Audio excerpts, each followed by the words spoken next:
difficult week for the Prime Minister. So let's start with something simple. Can the Prime Minister tell the House how much his welfare bill is going to save? Prime Minister. Mr. Speaker, let me start by saying free school matters on this side of the House. Mr. Speaker, in relation to welfare, what we delivered last night was a bill which ends mandatory reassessment of those with severe disabilities. That is the right thing to do. It rebalances universal credit. That is long overdue, and it sets out a pathway to reform of PIP. Mr. Speaker, it's consistent with the principles I set out throughout. If you can work, you should work. If you need help into work, the state should provide the help. The system that they broke doesn't do so. And if you can't work... I think there's one or two I can spot immediately. Usual voices, same names, please. It's too early to leave the chamber. Prime Minister. And, Mr. Speaker, if you can't work, you must be supported and protected. The reformed welfare system that we're putting in place will be better for individuals, better for the taxpayer and better for the economy. Kemi Badenoch. Mr. Speaker, I don't think the Prime Minister actually watched what happened in the House yesterday. His bill was completely gutted. A U-turn in the middle of the debate, removing Clause 5. Where on earth was he? The reason why he can't answer the question is because he knows it doesn't save any money. It's going to cost millions. This is the first Prime Minister in history to propose a bill to save money who ended up with a bill which costs money. So if the bill doesn't cut welfare spending, can the Prime Minister tell the House how many people it will get into work?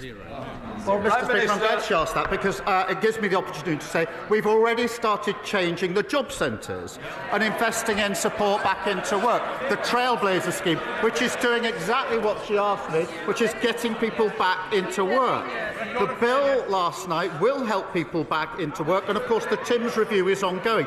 But I tell you what won't help people back into work, won't help control the costs, and that is voting to keep the broken system. And that is what they did last night. Everybody in this House accepts that the current system is broken. It invites the question, who broke it? They broke it. And last night, they voted for the status quo. The broken system is their policy. That won't help individuals, taxpayer, and it certainly won't help the economy.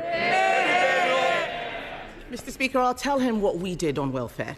Yes, they can laugh. While they're laughing, they don't know. My party delivered the biggest reform of welfare in government. We got record numbers of people into work, including millions of disabled people, and we cut the deficit every year until COVID. The fact is, we're not scared of doing difficult things on this side of the House. We got people back into work. What he forgets is that since the election, since he became Prime Minister, an additional 1,000 people a day are signing on to incapacity benefits. That is 50% more than under us. 50% more than under us. And, Mr. Speaker, astonishingly, because of the mess they made yesterday, because there are no more savings, sickness benefits alone are set to rise to £100 billion on his watch. He cannot reduce that now. Order. Mr. McKee, I think we've had a run-in before. I certainly don't want any more. Seriously. You're obviously not getting your timing right because I can hear your voice every time. I'll start again, Mr. Speaker. Sickness benefits, louder for those at the back, sickness benefits are set to rise to £100 billion because of their mess. They cannot now reduce it. They can't reduce it because after last night's humiliating U-turn, we know he cannot control his MPs. They're cheering now, but you signed the amendment. Over 100 people signed that reasoned amendment until the bill was completely gutted. He said that he would take the difficult decisions, but isn't the reality that he is too weak to get anything done? Mr. Speaker, I'll tell them what they did to the welfare system. They broke it. And it's the same as the NHS. What did they do? They broke it. Same as the economy. What did they do? They broke it. They broke everything that they touched. And now she describes the broken system that we are trying to fix. what did she do? She voted against fixing the system that they wrote. And I'll tell you, Mr. Speaker, and spell that out, they voted last night for the system that is keeping 1 million young people not learning or earning. That is a disgrace of their system. They voted for a system where we have 3 million people out of work on ill health, and they voted for that system. We're fixing it. We're clearing up the mess that they left, just like we're clearing up the NHS and the economy.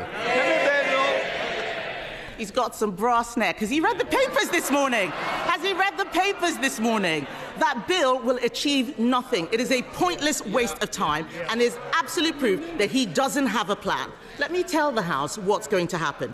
In November, the Chancellor is going to put up our taxes to pay for his incompetence. We on this side of the House know that you can't tax your way to growth. But people out there are frightened. People out there... Yes. These are the same people who cheered when they talked about the NI rise and the jobs tax. Why are they complaining now? People out there are frightened. Can he, Mr. Speaker, can he reassure them by ruling out tax rises in the autumn budget? Prime Minister. Mr. Speaker, she knows that no Prime Minister or Chancellor ever stands at the dispatch box and writes budgets in the future. That isn't what they did, it isn't what we did, and she knows it. But she talks about growth. For 14 years, we had stagnation, and that is what caused the problems. And I'm really pleased, Mr. Speaker, to show the progress that we're making. I can update the House. Last week, Amazon put in £40 billion of investment into this country, one of the biggest investments of its time. That brought the inward investment to £120 billion in the first year of this Labour government. Mr. Speaker, I can also tell the House that business confidence is the highest for 9 years. That's longer than the whole time that the leading opposition's been in Parliament. And the figures this week demonstrated and showed we had the fastest growth in the G7 in the first quarter of this year. What a difference to the mess they left. That's the difference a Labour government made. Kemi Badenoch. Mr. Speaker, he talks about jobs. Unemployment has risen every month since Labour took office. Has he spoken to Nissan, by the way, and looked at what's happening there? This man has forgotten that his welfare bill was there to plug a black hole created by the Chancellor. Instead, they're creating new ones. They're creating new ones. She looks... Mr. Speaker, she's pointing at me. She looks absolutely miserable. Labour MPs, yeah, she looks absolutely miserable. Labour MPs, they can point as much as they like. The fact is, Labour MPs are going on the record saying that the Chancellor is toast, and the reality is that she is a human shield for his incompetence. In January, he said that she would be in post till the next election. Will she really? Prime Minister. Well, she certainly won't. Mr. Speaker, I have to say I'm always cheered up when she asks me questions or responds to a statement, because she always makes a complete mess of it and shows just how unserious and irrelevant they are. But she talks about the black hole. They left a £22 billion black hole in our economy, and we're clearing it up. And I'm really proud, Mr. Speaker, that in the first year of a Labour government we got free school meals, breakfast clubs, childcare, got £15 billion invested in transport in the North and the Midlands.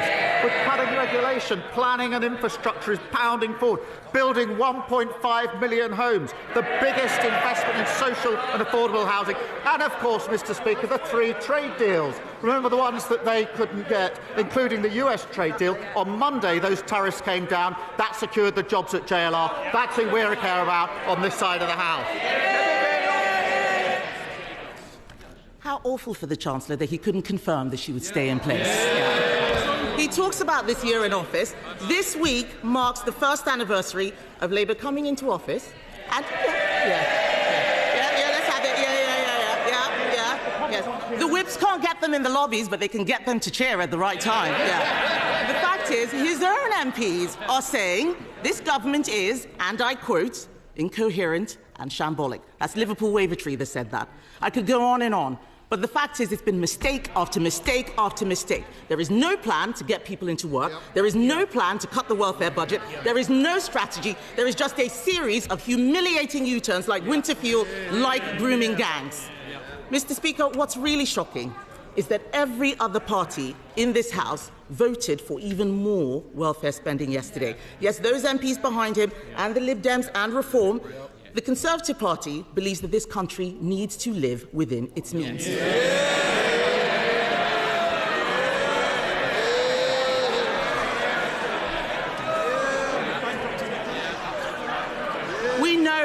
We know what we believe, Mr. Speaker, but this is a Prime Minister who has U-turned on everything he's done in office, including his own speeches, because he doesn't know what he believes. With left-wing Labour MPs now running the government, isn't it working people who will now pay the price? Mr. Speaker.